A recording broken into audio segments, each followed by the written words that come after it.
Hello students, now we have to start the chapter that is political parties. Okay, इसमें हम क्या कर रहे थे? Necessity of political parties कर रहे थे कि political parties क्यों जरूरी हैं. अगर political parties ना हो तो क्या होगा ये हम ऑलरेडी इमेजिन कर चुके हैं कि अगर political parties ना हो तो हर व्यक्ति as a independent candidate election में पार्टिसिपेट करेगा.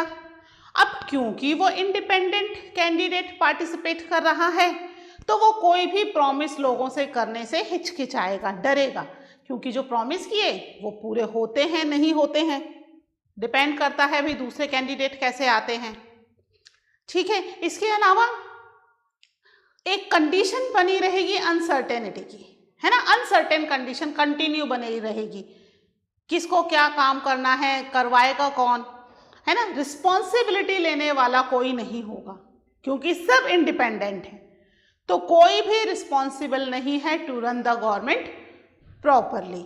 ठीक है, तो इस तरीके से हम देखते हैं कि अगर कंट्री में पॉलिटिकल पार्टीज ना हो तो कंट्री को रन करना भी एक बहुत ही मुश्किल काम हो जाएगा. ओके, तो पॉलिटिकल पार्टीज जो हैं that is necessary to run the country. ठीक है, रिप्रेजेंटेटिव डेमोक्रेसी का आइडिया ही पॉलिटिकल पार्टीज की वजह से है ना. पॉलिटिकल पार्टीज के कैंडिडेट ही तो रिप्रेजेंटेटिव डेमोक्रेसी को आगे ले जा रहे हैं, है ना. पॉलिटिकल पार्टीज में जो भी कैंडिडेट विन होकर आता है वो अपने पीछे जितनी पॉपुलेशन को वो रिप्रेजेंट कर रहा है उनका ही तो रिप्रेजेंटेटिव है. और पर्टिकुलरली एक पॉलिटिकल पार्टी के जितने भी कैंडिडेट जीतते हैं वो सब अपने पीछे की जो पॉपुलेशन है उसको तो रिप्रेजेंट कर ही रहे हैं, साथ में वो एक पॉलिटिकल पार्टी को भी रिप्रेजेंट कर रहे हैं और उस पॉलिटिकल पार्टीज की बनाई हुई पॉलिसीज और प्रोग्राम्स के अकॉर्डिंग ही काम करेंगे. तो यहाँ पर जो है पॉलिटिकल पार्टीज जो हैं वो डायरेक्टली लिंक है with the emergence of representative democracy. ठीक है, the rise of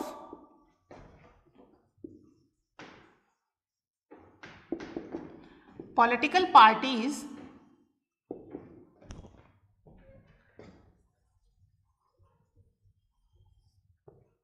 directly linked. ठीक है, किससे लिंक हो रही है? To the emergence of representative democracy. ठीक है, रिप्रेजेंटेटिव डेमोक्रेसी को ये डायरेक्ट शो कर रही हैं कौन? Political parties.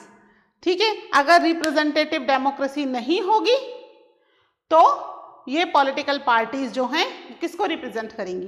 तो यहाँ पॉलिटिकल पार्टीज ना केवल उन सिटीजन्स को रिप्रेजेंट कर रही हैं जहां से वो इलेक्शन विन करके आए हैं, जीत कर आए हैं, बल्कि उस पॉलिटिकल पार्टी को भी रिप्रेजेंट कर रही हैं जिसने उन्हें इलेक्शन में पार्टिसिपेट करने दिया एज अ कॉन्टेस्टेंट, उन पर फेथ किया, है ना. और यहाँ पर जितनी भी पॉलिटिकल पार्टीज हैं, अब रिस्पॉन्सिबिलिटी किसकी हो गई?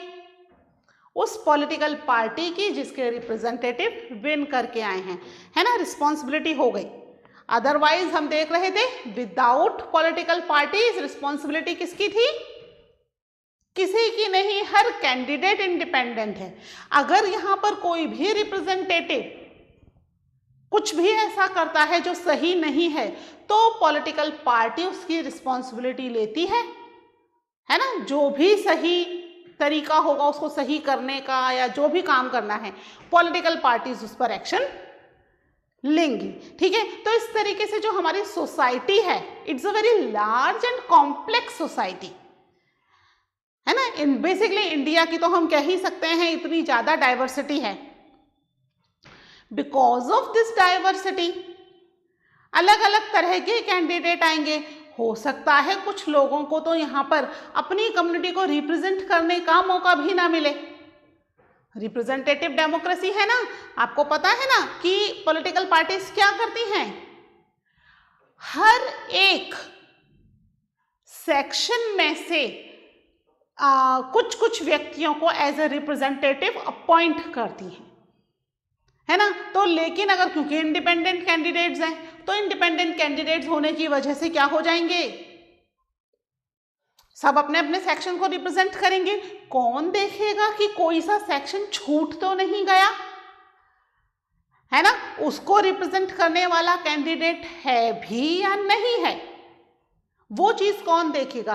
तो क्योंकि पॉलिटिकल पार्टीज इन सब चीजों को साथ लेकर के चलती हैं, है ना, हर एक कम्युनिटी, हर एक रिलीजन, कास्ट, इनको साथ लेकर के चलती हैं, तभी तो वो पूरी कंट्री के लिए रिस्पॉन्सिबल होंगी। ठीक है, तो यहां पर सोसाइटी जो है बहुत ही डिफरेंट है और अलग अलग तरह की ओपिनियन है। As society become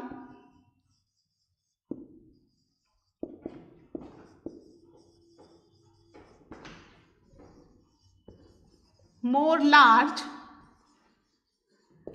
and complex, है ना, क्योंकि बहुत लार्ज है, बहुत बड़ी सोसाइटी है ना, एक एक रिप्रेजेंटेटिव कम से कम 1 से 1.5 लाख व्यक्तियों को तो रिप्रेजेंट करता ही है ना, इससे ज़्यादा भी हो जाते हैं, कहीं कहीं 2.5-3 लाख तक कैंडिडेट्स हैं जिन्हें ये रिप्रेजेंट करता है।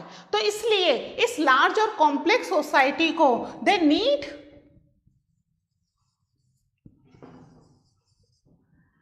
नीड अ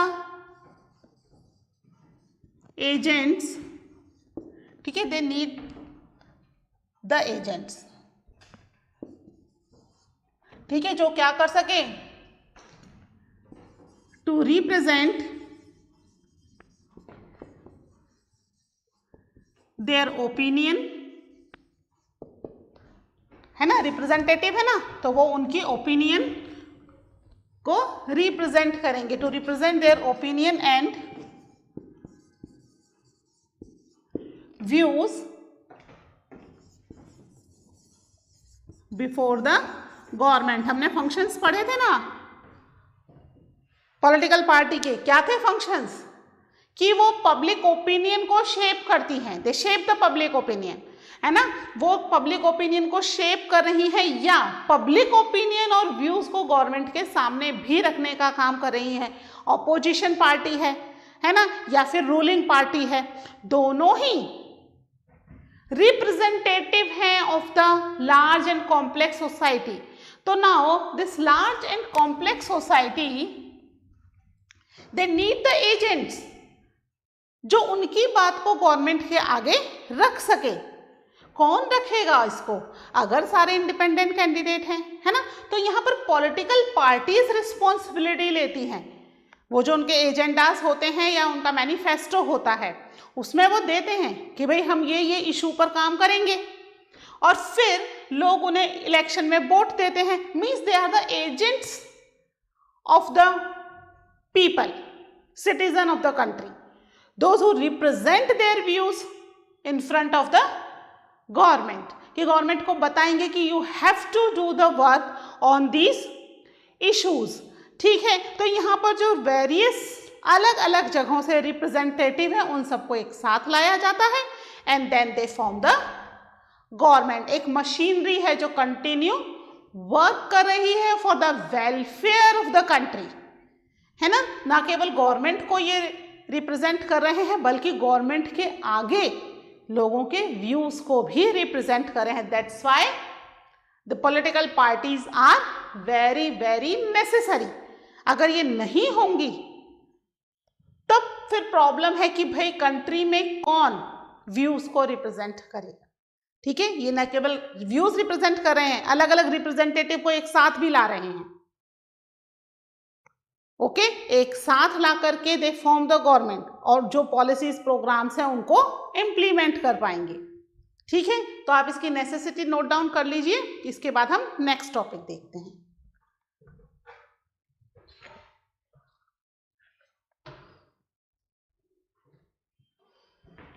ठीक है, इसको रब कर दूं। समझ में आई आपको पॉलिटिकल पार्टीज की नेसेसिटी? बहुत ज़रूरी है पॉलिटिकल पार्टीज। हमने शुरू में डिस्कस किया था ना फर्स्ट लेक्चर में कि लोग जो है वो कॉन्स्टिट्यूशन को नहीं जानते है ना, बट पॉलिटिकल पार्टीज को जानते हैं। उन्हें पता है कि हमारा डेवलपमेंट नहीं हो रहा है या हो रहा है तो इसके पीछे कौन रिस्पॉन्सिबल है, दैट इज पॉलिटिकल पार्टीज। तो अब प्रश्न ये उठता है कि कंट्री में कितनी पॉलिटिकल पार्टीज होनी चाहिए। ठीक है, how many political parties should be है, हाउ मैनी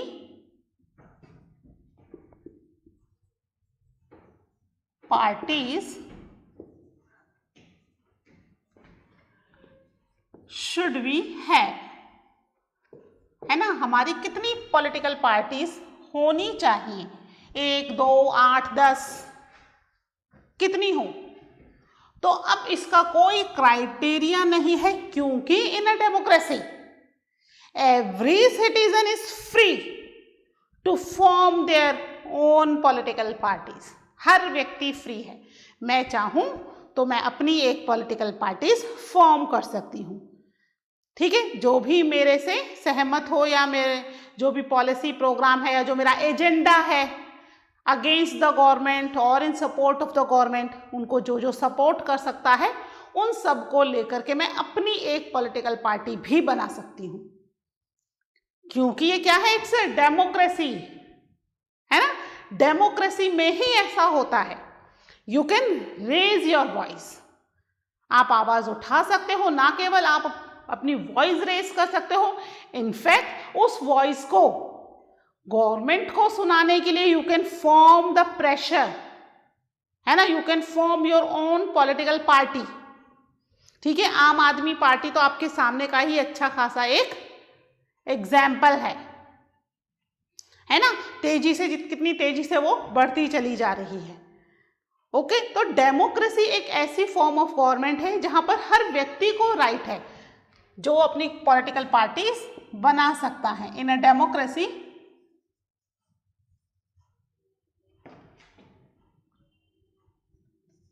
डेमोक्रेसीज, एक मिनट इसको स्पेलिंग देख लो।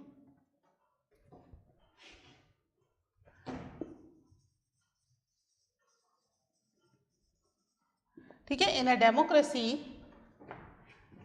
डेमोक्रेसी होगा ना, democracy any group of people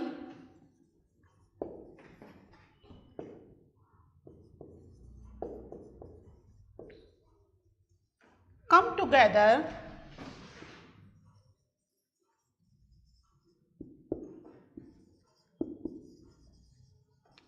to form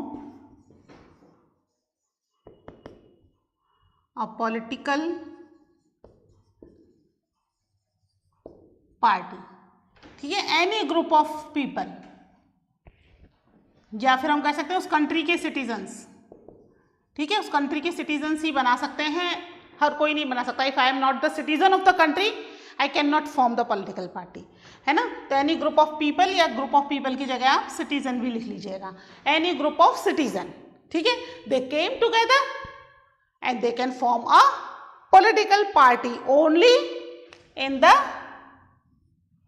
democracy.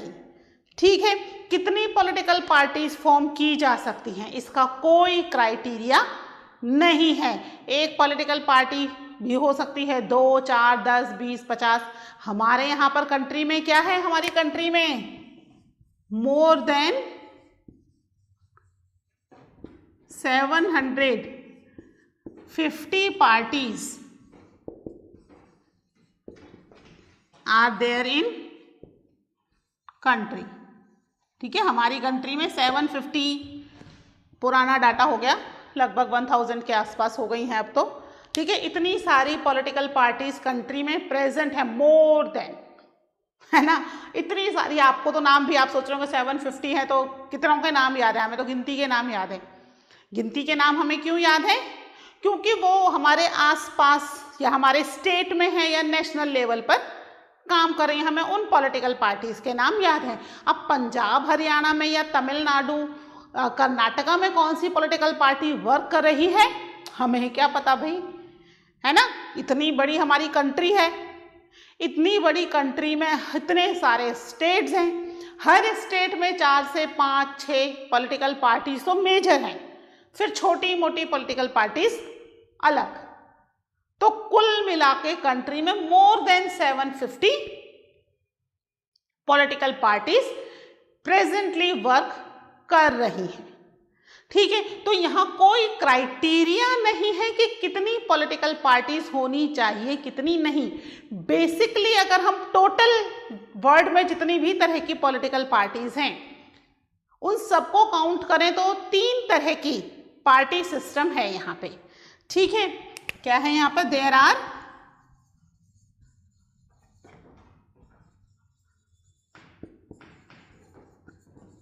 3 types of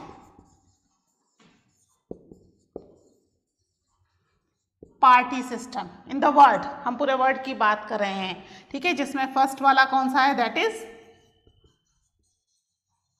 one party system. सुना है वन पार्टी सिस्टम, कहां पर है बताइए, चाइना में, है ना, याद आए ना। वन पार्टी सिस्टम कहाँ, क्या होगा इसके अंदर, जितनी भी पावर है, जितना भी काम है, कौन करेगा, केवल एक ही पार्टी। इसमें क्या होगा, ओनली वन पार्टी इज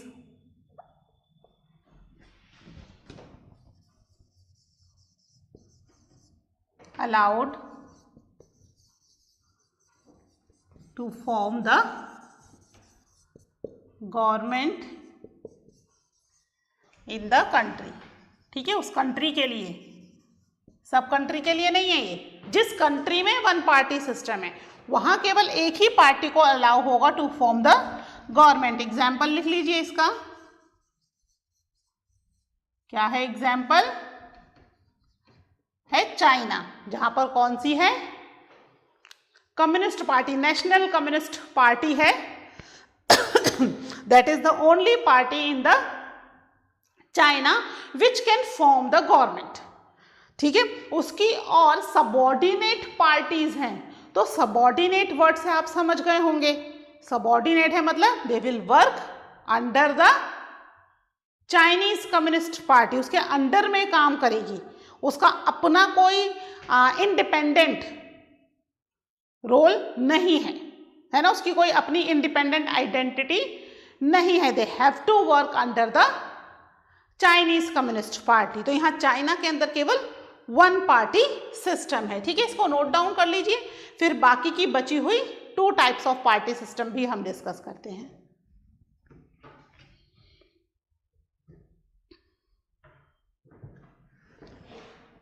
ठीक है, ये तो हो गया वन पार्टी सिस्टम।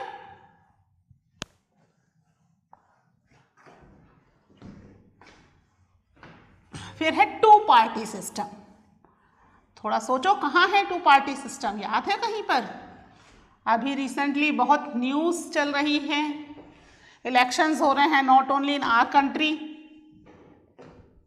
है ना, दूसरी कंट्रीज में भी इलेक्शन हो रहे हैं। कुछ याद है क्या, कितने कैंडिडेट के बीच में फाइट चल रही थी? कौन जीता कौन हारा, याद है कुछ? सेकेंड टाइप का कौन सा है, दैट इज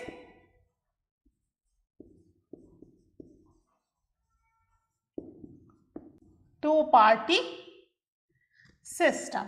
ठीक है, अब 2 पार्टी सिस्टम में क्या होगा, नाम से ही पता चल रहा है वहां पे केवल 2 पार्टी होंगी। ठीक है, पावर एक्सचेंज होती रहेगी आपस में, एक बार तुम बन जाओ, एक बार हम बन जाए, या बार बार हम ही बन जाए, तुम अपोजिशन में बैठे रहो, है ना। पर ऐसा होता नहीं है डेमोक्रेसी में, लोग कभी भी रूलिंग पार्टी से सेटिस्फाइड नहीं होते, है ना। क्या करते हैं वो, उन्हें लगता है ये रूलिंग पार्टी काम नहीं कर रही, अगले इलेक्शन में चेंज कर देते हैं मोस्टली, है ना। मैक्सिमम टाइम ये होता है, हमेशा नहीं, maximum time.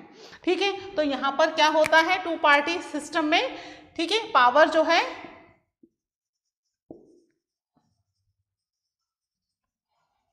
Power usually change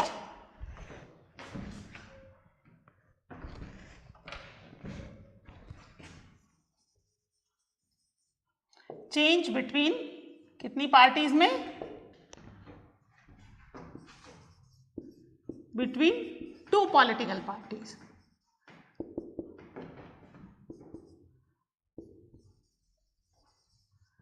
ठीक है, दो पॉलिटिकल पार्टीज के बीच में पावर चेंज हो रही है बार बार, वही दो पार्टीज जो हैं काम करेंगी। अब इसका ये मतलब नहीं है कि वहां पर केवल दो ही पार्टीज हैं, और भी पार्टीज हो सकती हैं, छोटी मोटी बहुत सारी पार्टीज हो सकती हैं।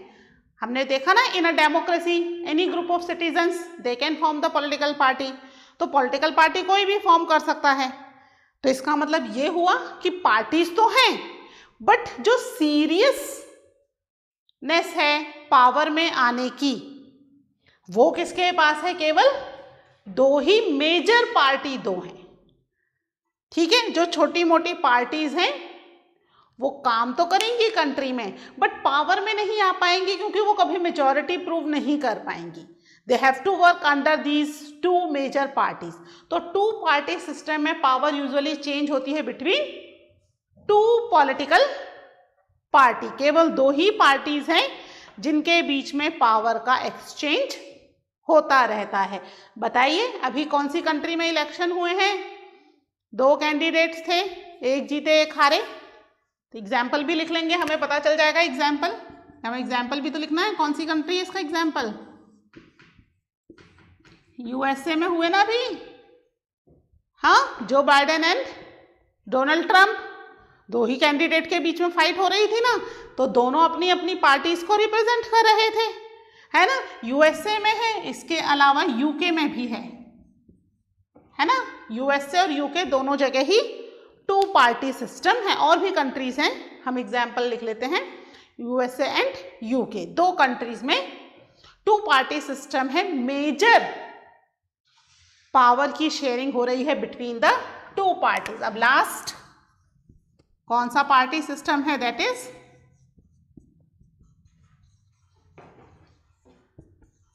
मल्टी पार्टी सिस्टम, है ना। 1, 2 and multi. Multi party system का मतलब क्या हो गया? क्या हो गया? More than two parties. दो पार्टी तो है ही, दो पार्टी से भी ज्यादा पार्टीज कंट्री में वर्क कर रही हैं। If more than two parties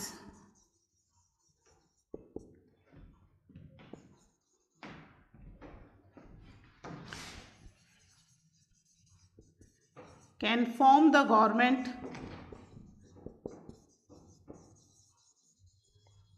in the country, तो क्या है? then इट इज कॉल्ड, क्या कहलाएगा ये? मल्टी पार्टी सिस्टम, है ना। हमारी कंट्री में है मल्टी पार्टी सिस्टम। कितनी पार्टी देखी थी अभी हमने? More than 750 parties are there in the country, है ना। इससे भी ज़्यादा पार्टीज हैं कंट्री के अंदर। तो यहाँ मल्टी पार्टी सिस्टम में क्या होगा? जब दो या दो से ज़्यादा पार्टीज इलेक्शन कॉन्टेस्ट करती हैं and can form the government, और जब वो गवर्नमेंट फॉर्म कर रही हैं, दैट मीन्स कंट्री में दो से ज़्यादा पार्टीज पावर में है। ठीक है, एग्जाम्पल तो हमें पता ही है, क्या है example? That is India. India में मोर देन बहुत सारी पार्टीज हैं, है ना। नेशनल पार्टीज अलग हैं, स्टेट पार्टीज अलग हैं, जबकि अधिकतर कंट्रीज में either they have two parties, not more than that. ठीक है, हमारी कंट्री के यहाँ पर मैक्सिमम पार्टीज हैं, और भी नई पार्टीज कंटिन्यूस फॉर्म हो रही हैं, जो कि क्या कर रही हैं? कंट्री को मल्टी पार्टी। बच्चों, डेमोक्रेसी वहीं पर होगी जहाँ पर लोगों को अपनी वॉइस रेज करने का फ्रीडम होगा। अगर आप अपनी वॉइस रेज नहीं कर सकते हो तो कोई डेमोक्रेसी नहीं है ना। अब यहाँ पर हम देख रहे हैं 2 पार्टी सिस्टम है, लेकिन 2 पार्टी सिस्टम के अलावा यहाँ छोटी छोटी कुछ पार्टीज भी हैं। ऐसा नहीं है कि लोग अपनी वॉइस रेज ही नहीं कर सकते, केवल 2 ही पार्टी के थ्रू उन्हें अपनी बात कहनी है। दे कैन फॉर्म द पार्टीज, लेकिन पावर शेयरिंग नहीं हो रही है ना। मेजर पावर शेयरिंग हो रही है बिटवीन द 2 पार्टीज। पर हमारी country it's a diverse country, इतनी बड़ी कंट्री है, इतने अलग अलग रीजन्स हैं, ज्योग्राफी है, लैंग्वेज है, बहुत ही variety of people living in India. तो यहाँ पर 2 पार्टी सिस्टम के साथ कंट्री को रन करना पॉसिबल नहीं है ना। अगर आप सोचो कि भाई क्यों इंडिया को क्यों नहीं 2 पार्टी सिस्टम कर दें, 2 पार्टीज ही रहने दो, एक पार्टी जीतेगी एक पार्टी हारेगी, इतना सारा बखेड़ा है, सब कुछ है, सब खत्म हो जाएगा। ऐसा नहीं हो सकता इंडिया में बिकॉज ऑफ इट्स डाइवर्सिटी, है ना। हर कंट्री के लिए कि उस कंट्री में कितनी पॉलिटिकल पार्टीज होंगी, it's vary from country to country. पूरे वर्ल्ड के लिए हम एक सेट पैटर्न नहीं रख सकते, है ना। यूएसए और यूके के अंदर क्रिश्चियन पॉपुलेशन मैक्सिमम है, तो वहाँ 2 पार्टी सिस्टम से चल सकता है, प्रोटेस्टेंट एंड कैथोलिक। हमारे यहाँ पर हिंदू, मुस्लिम, सिख, ईसाई, जैनिज्म, बुद्धिज्म, फिर लैंग्वेज के हिसाब से अलग डाइवर्सिटी, तो हमारे यहाँ नहीं चल सकता। तो it's vary from country to country. अब चाइना 1 पार्टी सिस्टम के साथ ही चल रही है, उसे दूसरी पार्टी की ही जरूरत नहीं है। ठीक है, हम कह सकते हैं कि जहां 1 पार्टी सिस्टम होगा वहां डेमोक्रेसी नहीं होगी, क्योंकि उस पार्टी को हारने का डर नहीं है। जब तक आपको हारने का डर नहीं होगा तब तक आप कैसे कंट्री के लिए बेस्ट कर पाएंगे। बेस्ट वर्क तभी होगा when you have the fear of losing, है ना। हारने का डर ही नहीं है, 1 पार्टी सिस्टम है, तो वहां डेमोक्रेसी नहीं कह सकते हम कहते हैं वहां पे कम्युनिस्ट रूल है ना, पार्टी का रूल है। पार्टी का नाम है ना चाइनीज कम्युनिस्ट पार्टी, तो कम्युनिस्ट रूल है। जबकि हम यहाँ जहाँ 2 पार्टी सिस्टम है वहाँ हम नहीं कहेंगे कि कोई और सा रूल है। They have the democratic rule, क्योंकि एक पार्टी को हारने का डर है, एक जीतेगी, that become the ruling party, जो हारेगी they will sit in the opposition. ठीक है, और हमारे यहाँ का तो आपको हाल पता ही है, मल्टी पार्टी सिस्टम है, ठीक है, जिसकी वजह से कई सारे अलग अलग पार्टीज मिलकर के काम कर सकती हैं। इसका एग्जाम्पल है अभी 2004 में क्या हुआ, 2 मेजर अलायंस बन गए, UPA and NDA, united progressive alliance और national democratic alliance. 2 major alliance बन गए। इसके अलावा एक लेफ्ट फ्रंट था। 2004 के इलेक्शन में जितनी भी छोटी छोटी पॉलिटिकल पार्टीज थी, दे वर डिवाइडेड इनटू 3 ग्रुप। ठीक है, यूपीए, एनडीए लेफ्ट फ्रंट में डिवाइड हो गई और उन्होंने इलेक्शन को कॉन्टेस्ट किया, अलायंस बना लिया। मैंने बोला अगर इलेक्शन कॉन्टेस्ट करने से पहले आप एक साथ जुड़ जाते हो दैट इज अलायंस, इलेक्शन जीतने के बाद आप जुड़ते हो दैट इज कोलिएशन। तो उन्होंने अलायंस बना लिया। अभी भी वो अलायंस प्रेजेंटली भी इट इज वर्किंग, है ना। बिहार के चुनाव में आपने देखा ना, यूपीए और एनडीए की टक्कर चल रही थी, तो वो अलायंस अभी भी चल रहा है। तो हमारे यहाँ भी मेजर पार्टीज जो हैं वो जुड़ गई और उन्होंने 2 पार्टीज बना ली हैं, बट अभी भी कभी भी वो डिसइंटीग्रेट हो सकती हैं। तो मल्टी पार्टी सिस्टम ही इंडिया में एग्जिस्ट कर रहा है। ठीक है, this is about the party system कि कितनी पार्टीज होनी चाहिए। इसका कोई क्राइटेरिया नहीं है for all over the world. It's vary from country to country, dependent on the situation of that country, वहाँ की डाइवर्सिटी, वहाँ की लैंग्वेज, वहाँ की रीजनल और जोग्राफिकल कंडीशन पर डिपेंड करता है। ठीक है, तो ये हमारा टॉपिक आज कंप्लीट हो गया। ठीक है, मिलते हैं नए टॉपिक के साथ in the next lecture. Okay, till then take care, bye.